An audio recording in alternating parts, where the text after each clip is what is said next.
Magandang araw sa inyong lahat.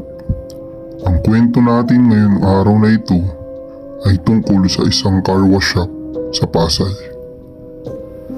Tatrabaho ka ba? O may kakilala ka bang nagtatrabaho sa isang car wash shop?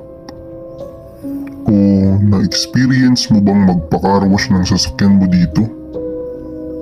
Tunghayan ang ating nakakatakot na kwento at tumanda sa pagpasok sa takip siling.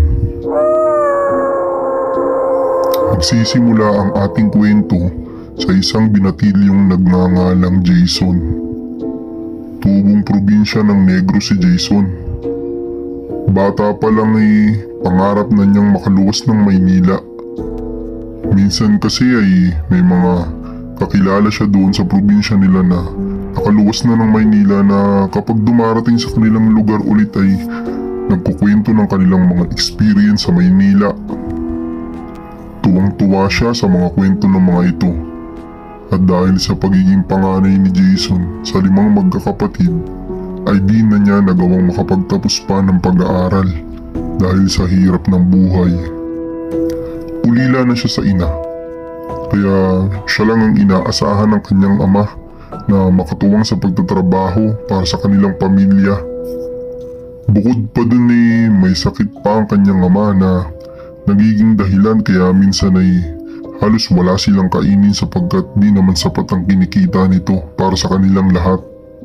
Ngunit sa kabila ng lahat ng iyon ay masipag na bata si Jason. Di kahit kailan ay di niya nagawang magreklamo sa ama kahit nahihirapan na ito. Ayaw niyang biguin ang kanyang inang yumao sa bilin nito na huwag niyang pababayaan ang kanyang ama at kanyang mga kapatid. Maaga silang naulila sa ina. Nagkasakit ito ng kanser sa baga. At dahil sa hirap ng buhay ay di na nila nagawa pa itong ipagamot. Sapagkat pagkain pa nga lang nila ay hirap na. Paano pa ang ibabayad nila sa doktor kung sakaling ipapagamot nila ito? Kaya mula noon ay mas dinoble pa ni Jason ang pagtulong sa kanyang ama. Minsan, habang nasa bukid ito ay tumutulong naman si Jason sa pag-harvest ng mga manok sa isang malaking poultry doon. At kahit papano ay kumikita naman siya doon.